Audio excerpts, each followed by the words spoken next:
भारत हा कृषीप्रधान देश म्हणून त्याची संपूर्ण जगात ख्याती आहे। अशा या भारत देशामध्ये सहकार चळवळ उभी राहिली पाहिजे म्हणून त्यावेळेस महाराष्ट्रामध्ये या देशाचे नेते स्वर्गीय यशवंतराव चव्हाण साहेब, आदरणीय स्वर्गीय वसंतदादा पाटील यांच्या प्रेरणेने महाराष्ट्रामध्ये सहकार चळवळ उभी करून सहकार चळवळीच्या माध्यमातून जिल्हा, तालुका व खेडेगावात सहकार चळवळ रुजली पाहिजे म्हणून त्यांनी खूप मोठे स्वप्न पाहिले व ती प्रत्यक्षात खूप काबाड कष्ट करून सहकार चळवळ उभी केली।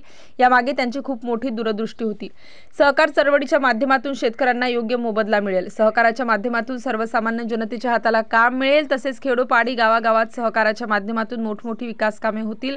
त्यामध्ये रस्ता असतील, शाळा, कॉलेज, हॉस्पिटल, दवाखाने, इंजिनिअरिंग कॉलेज, मेडिकल कॉलेज, वेगवेगळी टेक्नॉलॉजी उभी करता येईल व त्यामधून खेडेगावातील शेतकरी, शेतमजूर, दीनदलित, इतर मागासवर्ग या समाजाचा शैक्षणिक तसेच व्यापार, उद्योग, व्यवसाय तसेच शेतकऱ्यांना याचा आर्थिक फायदा लाभ होईल।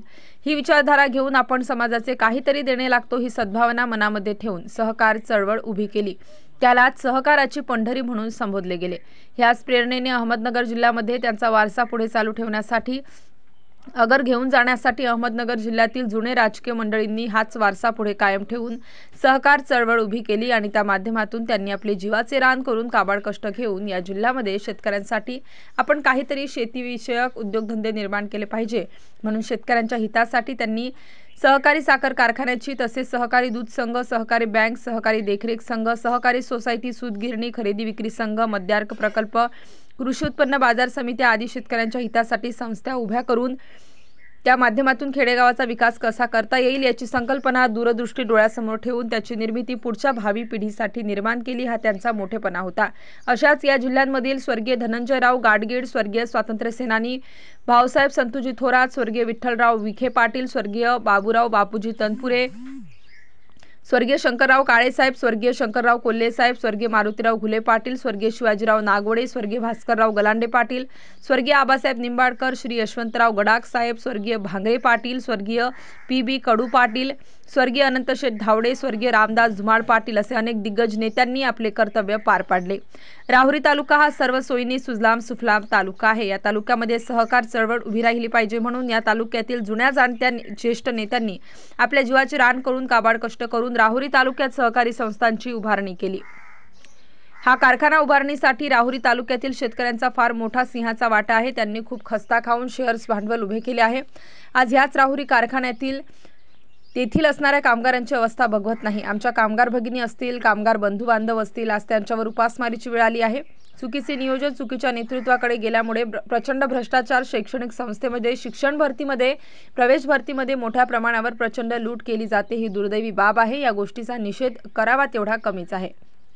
या कारखान्याकडे आज निवडणूक घेण्यासाठी निधी उपलब्ध नाही ही खेदाची बाब आहे म्हणून यावरील सर्व गोष्टींचा विचार विनिमय करण्यासाठी व निवडणूक निधी उभा करून निवडणूक प्रक्रिया राबविण्यासाठी राहुरी कारखाना बचाव कृती समिती तालुक्यातील सर्व राजकीय व सर्वपक्षीय सामाजिक क्षेत्रातील लोकांना आवाहन करीत आहे की आपण आपले राजकीय जोडे बाजूला ठेवून सर्व पक्षाच्या पदाधिकारी, आजी माजी आमदार, खासदार, आजी माजी चेअरमन, संचालक, सरपंच, विविध संघटनेचे पदाधिकारी, व्यापारी वर्ग, छोटे मोठे उद्योग व्यवसायकार तसेच तालुक्यातील विद्यार्थी, तरुण वर्ग या सर्वांनी डॉक्टर बाबा तनपुरे सहकारी साखर कारखाना वाचविण्यासाठी व तो पुन्हा पूर्ववत चालू होण्यासाठी सर्वांनी एकजुटीने पुढे येऊन आपल्या तालुक्याची कामधेनू वाचविण्यासाठी व राहुरी तालुक्याची अस्मिता जिवंत ठेवण्यासाठी पुढाकार घेऊन आपण सर्वांनी मतभेद बाजूला ठेवून एकजुटीने आपला कारखाना व शैक्षणिक संस्था मोठ्या दिमाखाने पुन्हा उभा राहण्यासाठी आपण संघटित व्हावे ही सर्व राहुरी तालुक्यातील जनतेला आवाहन केले आहे।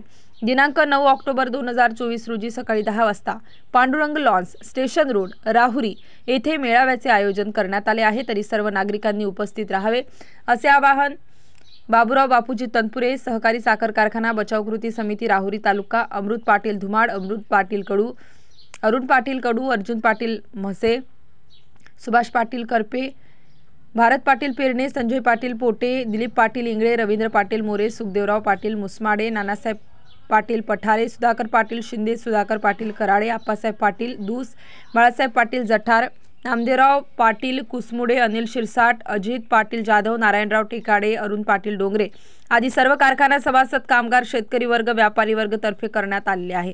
स्टार न्यूज साठी अशफाक सय्यद, राहुरी।